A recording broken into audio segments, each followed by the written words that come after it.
Welcome back to my channel. ഇതെൻ്റെ first video ആണ്. Video എടുക്കാനൊന്നും അറിയത്തില്ല. എല്ലാവരുടെയും സപ്പോർട്ട് ഞാൻ പ്രതീക്ഷിക്കുന്നു. എല്ലാവരുടെയും സപ്പോർട്ട് ഉണ്ടാകണം. അപ്പോൾ നമുക്ക് വീഡിയോയിലേക്ക് കടക്കാം. പരിചയപ്പെടുത്താൻ പോകുന്നത് ബഡ്ജറ്റ് ഫ്രണ്ട്ലി ആയിട്ടും നമുക്ക് ഡെയിലി യൂസിന് നമുക്ക് കിച്ചണിൽ ഉപയോഗപ്രദമായ കുറച്ച് സാധനങ്ങളാണ്. അത് ഞാൻ ഫ്ലിപ്കാർട്ടിൽ നിന്നും മീഷോയിൽ നിന്നും വാങ്ങിച്ച കുറച്ച് പ്രോഡക്റ്റുകളാണ് നിങ്ങളെ പരിചയപ്പെടുത്താൻ പോകുന്നത്. ആരും സ്കിപ്പ് ചെയ്യാതെ കാണുക. നിങ്ങളെ പരിചയപ്പെടുത്തുന്ന പ്രോഡക്റ്റ് എന്ന് വെച്ച് കഴിഞ്ഞാൽ ഈ 3 ചെറിയ ടിഫിൻ ബോക്സുകളാണ്. ഈ ടിഫിൻ ബോക്സുകൾ വന്നിട്ട് ഇത് ഞാൻ ഡെയിലി യൂസ് ചെയ്ത് നിങ്ങൾക്ക് കാണുമ്പോൾ അറിയാം, ചെറിയ വെള്ളമൊക്കെ ഇരിപ്പുണ്ട് ഇതിൻ്റെ സൈഡിലൊക്കെ. ഇത് 3 ചെറിയ ടിഫിൻ ബോക്സ് കുഞ്ഞുങ്ങളൊക്കെ സ്കൂളിൽ പോകുന്നവരുണ്ടെങ്കിൽ അവർക്ക് കൊടുത്തു വിടാൻ പറ്റിയ, നമുക്ക് ചൂടോടെ ഐറ്റംസ് ഒക്കെ പാക്ക് ചെയ്ത് കൊടുത്തു വിടാൻ പറ്റിയ 3 ചെറിയ ടിഫിൻ ബോക്സ്. ഇതിൻ്റെ റേറ്റ് വന്നിട്ട് 180-150 ആ റേഞ്ചേ ഉള്ളൂ. ഇതാണെങ്കിൽ നല്ല കട്ടിയുള്ള പ്രോഡക്റ്റാണ്. ഇത് നല്ല കട്ടിയുള്ള പ്രോഡക്റ്റാണ്. നമ്മൾ പെട്ടെന്ന് തറയിൽ വീണാലും കുഞ്ഞുങ്ങളുടെ കയ്യിൽ നിന്ന് സ്ലിപ്പായാലും ഇത് പെട്ടെന്ന് തുറന്നു പോകത്തുമില്ല. ഇത് നല്ല ടൈറ്റായിട്ടുള്ള അടപ്പാണ് ഇതിൻ്റെത്. പിന്നെ ഇത് ഞണങ്ങി പോകത്തൊന്നുമില്ല. അങ്ങനെ നമ്മൾ പേടിക്കേണ്ട. നെക്സ്റ്റ് ഐറ്റം വന്നിട്ട് ഇത് അപ്പച്ചട്ടിയാണേ. ഇത് നോൺ സ്റ്റിക്കിൻ്റെ. ഇത് ഇപ്പോൾ ഒരു 3 മാസം കൊണ്ട് ഞാൻ ഡെയിലി യൂസ് ചെയ്യുന്ന പ്രോഡക്റ്റ്. അതുകൊണ്ട് നിങ്ങൾക്കത് കാണാം, ചെറിയൊരു മാർക്കൊക്കെ ഇതിനകത്ത് കാണാം. പക്ഷേ ഇതാണെങ്കിൽ എനിക്ക് ഉപയോഗിച്ചിട്ട് യാതൊരു മാറ്റവും ഒന്നും ഇതിനകത്ത് വന്നിട്ടില്ല. ഇത് ഞാനിപ്പോൾ ഡെയിലി യൂസ് ചെയ്യുന്നതുകൊണ്ട് അതിനകത്ത് പ്രത്യേകിച്ച് പോരായ്മകളൊന്നുമില്ല. അതുകൊണ്ട് ഇതൊരു ബഡ്ജറ്റ് ഫ്രണ്ട്ലി, ഒരു 250 റേഞ്ചിൽ ഞാൻ ഫ്ലിപ്കാർട്ടിൽ നിന്ന് മേടിച്ചാൽ അതിൻ്റെ കൂടെ തന്നെ നമുക്കൊരു സ്റ്റിക്ക് കൂടെ കിട്ടുന്നുണ്ട്.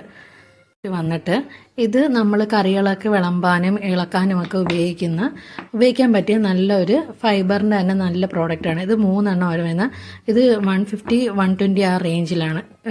മീഷോയ്ക്കകത്ത് ഫ്ലിപ്കാർട്ടിനകത്ത് പല റേഞ്ചുണ്ട്. അത് നിങ്ങൾക്ക് നോക്കിയിട്ട് എടുക്കാം. ഇത് അത്യാവശ്യം നല്ല പ്രോഡക്റ്റാണ്, നല്ലപോലെ യൂസ് ചെയ്യാൻ പറ്റുന്ന. പിന്നെ എനിക്കൊരു പേടി ഉണ്ടായിരുന്നു വെച്ച് കഴിഞ്ഞാൽ ഇത് ഫൈബറിൻ്റെ അല്ലേ, ഇതിൻ്റെ ടിപ്പ് വന്നിട്ട് കുറച്ച് തിന്നാം. അപ്പം നമ്മൾ കറികൾ ഇളക്കുമ്പോൾ അടിക്ക് കയറി പിടിക്കുക, ഇത് ഉരുകി പിടിക്കുക, അങ്ങനെ എന്തെങ്കിലും ആവുമെന്ന് എനിക്ക് ചെറിയൊരു പേടിയുണ്ടായിരുന്നു. പക്ഷേ ഇതുവരെയായിട്ട് അങ്ങനെ ഒരു പ്രശ്നം വന്നിട്ടില്ല കേട്ടോ. ഞാനൊരു 2 വീക്സ് കൊണ്ട് ഇത് യൂസ് ചെയ്യുന്നുണ്ട്. ഇത് അത്യാവശ്യം നല്ല പ്രോഡക്റ്റാണ് കേട്ടോ. ഞാൻ നിങ്ങളെ കാണിക്കാൻ പോകുന്നത് നമ്മൾ വാഷ് ചെയ്യാൻ ഉപയോഗിക്കുന്ന സ്ക്രബാണ്. ഞാൻ ഓർഡർ ചെയ്തപ്പോൾ ഇത് ഏതാണ്ട് എനിക്കൊരു 10 ഐറ്റംസ് വന്നിട്ടുണ്ട്. 10 എണ്ണം ഉണ്ട്. ഇതാണെങ്കിൽ നമ്മൾ വാഷ് ചെയ്യാൻ ഉപയോഗിക്കുന്ന നല്ലൊരു പ്രോഡക്റ്റാണ്. ഇത് തുണിയല്ല കേട്ടോ, ഈ സ്ക്രബ് പോലെ തന്നെ ഇത്തിരി കട്ടിയുള്ളൊരു പ്രോഡക്റ്റാണ്. ഇതിനകത്താണെങ്കിൽ വേസ്റ്റിൻ്റെ പ്രോഡക്റ്റൊക്കെ കയറി കഴിഞ്ഞാലോ കറിയൊക്കെ പറ്റിക്കഴിഞ്ഞാലോ നമ്മൾ ടാപ്പിൻ്റെ സൈഡിലോട്ട് കാണിച്ചു കഴിഞ്ഞാൽ അതെല്ലാം പോകും. നമുക്ക് കഴുകിയെടുത്തിട്ട് പിന്നെ റീയൂസ് ചെയ്യാം.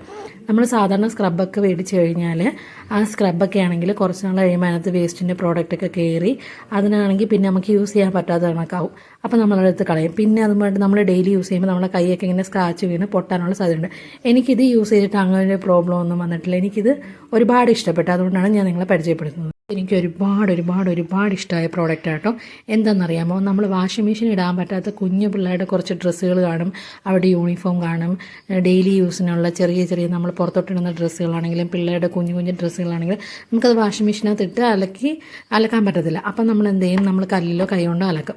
അപ്പം നമ്മൾ അലക്കി കഴിയുമ്പോൾ ഈ സോപ്പാണെങ്കിലും നമ്മൾ എവിടെയെങ്കിലും വെക്കുകയാണെങ്കിൽ അത് അലിഞ്ഞ് സിങ്കിൻ്റെ ആണെങ്കിലും വാഷിംഗ് മെഷീൻ്റെ സൈഡിലാണെങ്കിലും നാശമാവും. ഇത് അങ്ങനെ ഒരു പ്രോബ്ലം ഇല്ല കേട്ടോ. ഇതിനകത്തേക്ക് നമുക്ക് സോപ്പ് ഇറക്കി വെക്കാം. ഇതിനകത്ത് ഇപ്പോൾ സോപ്പുണ്ട്. ഓൾറെഡി ഞാൻ ഇപ്പോൾ വാഷ് ചെയ്തിട്ട് വന്നതാണ് മോൻ്റെ യൂണിഫോം. ഇതിനകത്ത് സോപ്പ് ഇരിപ്പുണ്ട്. ഇത് അലിഞ്ഞാലും ഇതിനകത്ത് തന്നെ ഇരുന്നോളും. പിന്നെ ഇത് നമ്മൾ കമത്തി വെച്ച് കഴിഞ്ഞാൽ ഇതിൻ്റെ വെള്ളമെല്ലാം അങ്ങ് പോയിക്കോളും. ഇതാണെന്ന് വെച്ച് കഴിഞ്ഞാൽ ഇതിങ്ങനെ കറങ്ങുന്നതനുസരിച്ച് സോപ്പിൻ്റെ പതയും നമുക്കിങ്ങനെ വന്നുകൊണ്ടിരിക്കും. ഇതിങ്ങനെ നമ്മൾ വാഷ് ചെയ്യുന്നതനുസരിച്ച് ഇങ്ങനെ കറങ്ങി അതിങ്ങനെ പതഞ്ഞുകൊണ്ടേയിരിക്കും. ഇത് അത്യാവശ്യം നല്ലൊരു പ്രൊഡക്റ്റ്. നമ്മൾ കമത്തി വെച്ച് കഴിഞ്ഞാൽ വെള്ളം എല്ലാം പോയിട്ട് സോപ്പ് അതിനകത്ത് തന്നെ ഇരുന്നോളും. ഇപ്പോൾ കുറച്ച് നാൾ കഴിയുമ്പം ഈ ഉപയോഗിച്ച് കഴിഞ്ഞാൽ സോപ്പ് ചെറുതാവുമല്ലോ. ചെറുതായി കഴിയുമ്പോൾ നമുക്കത് കഴുകാൻ പറ്റത്തില്ല. അങ്ങനെ ഒരു പ്രശ്നമില്ല. അതും ഇതിനകത്ത് വെച്ച് കഴിഞ്ഞാൽ അങ്ങനെ 3-4 കട്ടയായി കഴിഞ്ഞാൽ നമുക്കത് യൂസ് ചെയ്യാൻ പറ്റും. കാണിക്കാൻ പോകുന്നൊരു ഗ്ലാസിൻ്റെ ഒരു പ്രോഡക്റ്റ് എന്ന് വെച്ച് കഴിഞ്ഞാൽ ഒരു വാട്ടർ ബോട്ടിൽ, ചെറിയൊരു വാട്ടർ ബോട്ടിൽ നമ്മൾ കുഞ്ഞുങ്ങളായിട്ടൊക്കെ പുറത്ത് പോകുമ്പോൾ നമ്മൾ ബാഗിൽ ഒതുങ്ങിയിരിക്കാൻ പറ്റിയ ഒരു ചെറിയ വാട്ടർ ബോട്ടിൽ. ഞാനിതൊരു 6 മാസം കൊണ്ട് ഉപയോഗിക്കുന്നുണ്ട് കേട്ടോ. ഇതാണെങ്കിൽ ഗ്ലാസിൻ്റെയാണ് പ്രോഡക്റ്റ്. നമുക്കാണെങ്കിൽ ചൂടോടാണെങ്കിലും കട്ടിയുണ്ട്, അത്യാവശ്യം കട്ടിയുള്ളൊരു ഗ്ലാസ് ഐറ്റംസ്. പെട്ടെന്ന് ബ്രേക്ക് ആവുകയൊന്നുമില്ല. ബ്രേക്ക് ആവാതിരിക്കാൻ വേണ്ടി ഓൾറെഡി ഒരു പ്ലാസ്റ്റിക്കിൻ്റെ കോട്ടിങ് കൂടെ ഉണ്ട്. ഇത് പ്ലാസ്റ്റിക്കാണ്. അകത്താണെങ്കിൽ ബോട്ടിലാണ്, ഗ്ലാസിൻ്റെ ബോട്ടിലാണ്. ഇതിനകത്ത് നമുക്ക് വെള്ളം ഒഴിച്ച് നമ്മുടെ ബാഗിനകത്ത് വെച്ച് കഴിഞ്ഞാൽ നമുക്ക് പോകുന്ന വഴിക്കൊക്കെ യൂസ് ചെയ്ത പ്രോഡക്റ്റ് എന്ന് വെച്ച് കഴിഞ്ഞാൽ ഇതെനിക്ക് ഒരുപാട് ഇഷ്ടപ്പെട്ടു കേട്ടോ. ഇതാണെങ്കിൽ നമുക്ക് ചപ്പാത്തിയിലാണെങ്കിലും ഇപ്പോൾ കേക്കൊക്കെ ഉണ്ടാക്കുന്നവരാണെങ്കിലും അതിനകത്ത് നമുക്ക് എണ്ണ തൂക്കാൻ പറ്റിയ, ഇപ്പോൾ ചപ്പാത്തിയുടെ മുകളിലാണെങ്കിലും ബ്രെഡ് റോസ്റ്റ് ചെയ്യുന്ന സമയത്തൊക്കെ നമുക്ക് എണ്ണ യൂസ് ചെയ്യാൻ പറ്റും.